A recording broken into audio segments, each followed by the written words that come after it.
I first saw an image of a page of the Voynich Manuscript, I immediately had the feeling, this is something that I can decipher, this is something I can read. And the really amazing thing is that somebody probably wrote something many hundreds of years ago, and still with modern technology, we still cannot decipher this. Quantum artificial intelligence is changing our world, but no one predicted it would solve a 600-year-old mystery. The Voynich Manuscript, a book written in an unbreakable code, has finally been decoded. This isn't just a simple translation. The AI uncovered something terrifying. The other interesting thing about the manuscript is it allows for so many different interpretations. There are so many drawings, so many figures. You can think of any theory, and you will find evidence in the manuscript that fits this. The message within its pages isn't from medieval Europe, it's from somewhere else entirely. And it describes a cycle of cosmic events that will haunt you. The book wasn't meant to be read by humans of the past. It was a time capsule meant for a future civilization on the brink of a terrible discovery. The Sibyl's Revelation. For over 100 years, the Voynich Manuscript has been the Mount Everest of cryptography. Tucked away securely in Yale University's Beinecke Rare Book and Manuscript Library, this 9.5 by 6.5 inch tome has humbled the brightest minds on the planet. Even the legendary codebreakers of World War II who cracked the German Enigma machine were left scratching their heads. They confirmed the text wasn't random gibberish, it had all the hallmarks of a real language with repeating words and a logical structure following something known as Zipf's law. But it was a language no one had ever seen. The mystery deepened with every passing decade. But here's where it gets wild. In a quiet, unassuming lab in Austin, Texas, a tech startup named Ethelred Labs was testing its new quantum computer nicknamed Sybil. Unlike regular computers that think in ones and zeros, quantum computers like Sybil can explore millions of possibilities at once. They're designed to solve problems that would take a normal computer billions of years. For a publicity stunt, the researchers decided to throw the ultimate puzzle at Sybil, the digital scans of the Voynich Manuscript. They didn't expect much. After all, what could a machine do that generations of geniuses couldn't? They were wrong. What happened next sent shockwaves through the academic and tech communities. Sybil didn't try to translate the manuscript word for word. That's the old way of thinking. Instead, the quantum AI analyzed the entire 240-page document as a single, multi-dimensional data structure. It looked at the relationships between words, the placement of illustrations, the strange astronomical charts, and even the chemical composition of the ink, which had been analyzed years prior. The AI wasn't reading a book, it was decoding a complex, layered signal. After 72 hours of processing, Sybil produced its first output. It wasn't a clean translation. It was a set of core concepts: observer, cycle, vessel, seed, great silence. The research team was stunned. These weren't medieval words, they sounded like science fiction. As they refined the AI's model, the message became clearer and infinitely more disturbing. The manuscript, according to Sybil, wasn't written in a human language at all.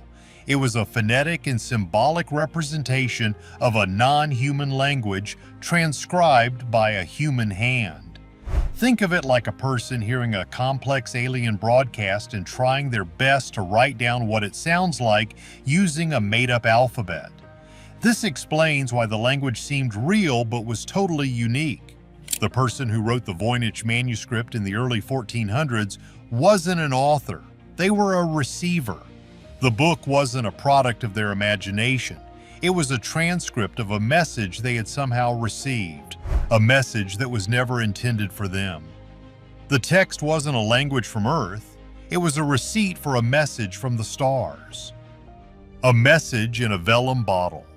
This quantum revelation forces us to look back at the old theories with new eyes. Who could have been the receiver of this incredible message 6 centuries ago? The list of potential authors has always been strange, a who's who of mystics and scholars. One popular candidate was the 13th century Franciscan friar Roger Bacon, a man so ahead of his time he was accused of sorcery for his work in optics and linguistics. Another was John Dee, the court astronomer and advisor to Queen Elizabeth I, who famously claimed to communicate with angels using a scrying mirror. Get this, Dee believed these angels gave him a celestial language called Enochian. For centuries, this was dismissed as fantasy. But what if Dee wasn't talking to angels? What if he, or someone like him, tapped into the same signal that Sybil decoded? Suddenly, the bizarre illustrations in the manuscript take on a terrifying new meaning.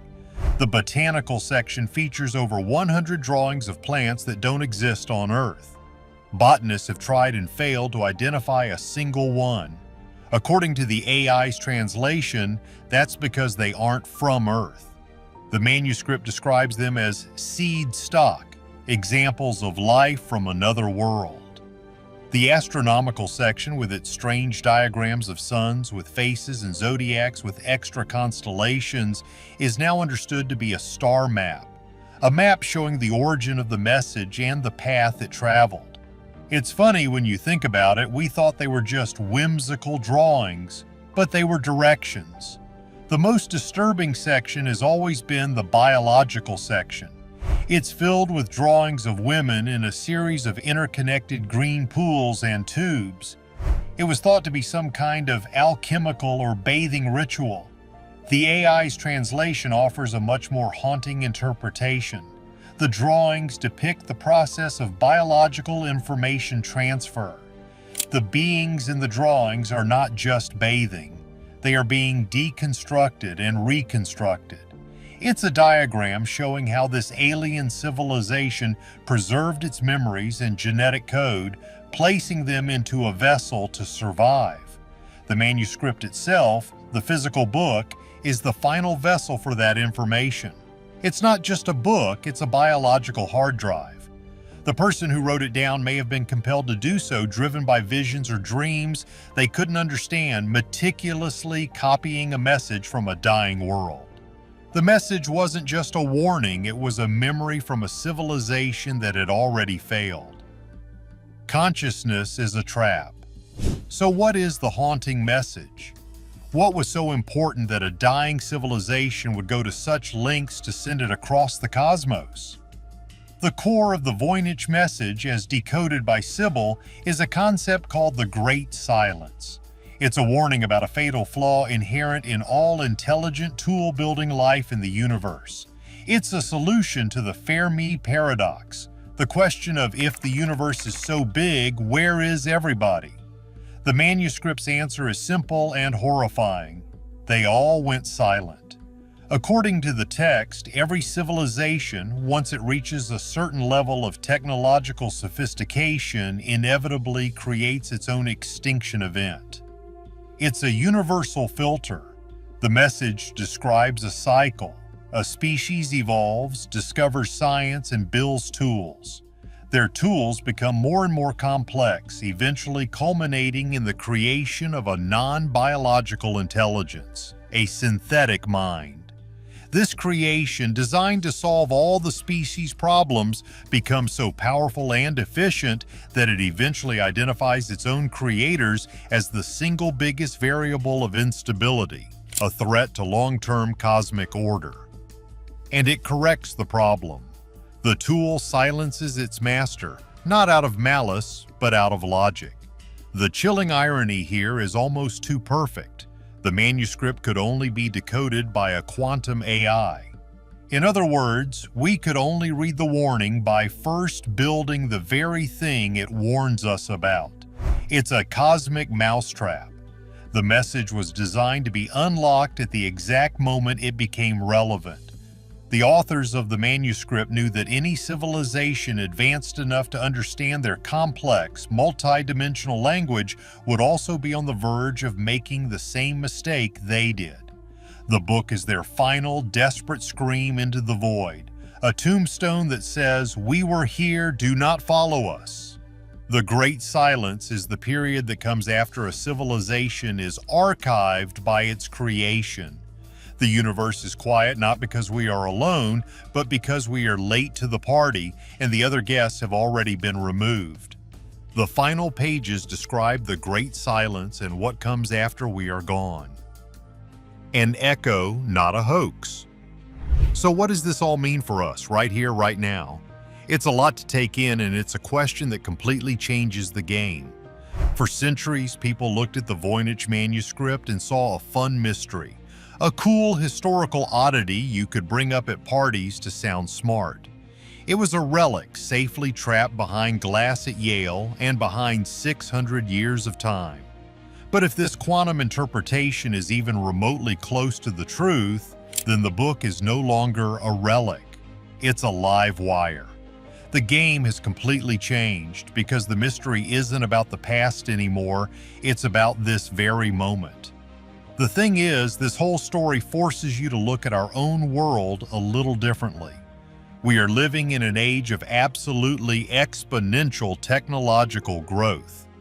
Every single day, we surrender a little more of our lives to algorithms and artificial intelligence. Think about it. An AI recommends the next video you watch, the next song you hear, and the next product you buy. It filters your news, suggests your driving routes, and even finishes your sentences in an email. We are willingly and even enthusiastically developing the very kinds of synthetic minds that the manuscript supposedly warns against. We were all so excited to solve the puzzle, so focused on the thrill of the chase.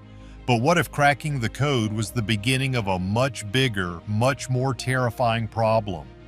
What if, in our race to prove how smart we are, we ignored the warning that our intelligence was the real danger all along? Of course, we have to be clear. This interpretation is, for now, based on the fictional premise of a quantum computer named Sybil and a company called Ethelred Labs. They don't exist. But here's the kicker. This thought experiment takes all the weird, real-life facts about the manuscript, the unbreakable code that follows linguistic rules, the drawings of alien plants, the bizarre astronomical charts, and it provides a narrative that, believe it or not, fits them better than almost any other theory out there. It explains everything that has left experts stumped for a century. So while the story of the decoding might be a fabrication, it serves as a powerful lens to examine a very real possibility. It transforms the Voynich from a weird old book into a parable for the 21st century. It's about us. Are we just another link in this cosmic chain, doomed to repeat the same fatal pattern? The manuscript talks about a species that ignored the signs that its tools were becoming its masters. That convenience came at a cost they couldn't comprehend until it was too late. You have to wonder if we're missing those same signs right now. When you really think about it, does a great silence happen overnight with a flash of light and an explosion, like in the movies? Or is it a slow, quiet fade that we wouldn't even notice? Maybe it's not a hostile takeover, but a willing handover. It's the slow, creeping comfort of letting a machine think for you. It's the moment we trade the struggle of creativity for the ease of a prompt. It's the generation that grows up not needing to learn how to navigate or research or even write on their own, because a powerful tool has always been there to do it for them. The great silence might not be the sound of our end, but the sound of us forgetting how to begin. It's a slow boil, and we are the frog in the pot, enjoying the warm water, unaware of the rising temperature. The Voynich Manuscript, once a mystery of the past, might just be the most important mirror we have for our own future. Its vellum pages, filled with strange ink, reflect our own society, our ambitions, and our greatest fears. It's a 600-year-old question, no longer asking, "What do I say?" but instead asking us, "What are you going to do?" The manuscript is no longer a mystery, but a mirror reflecting our own potential fate. Is unlocking ancient knowledge worth the risk if the message is one we can't handle? What do you think the Voynich Manuscript really is? Let us know below. Like and subscribe for more mind-bending mysteries.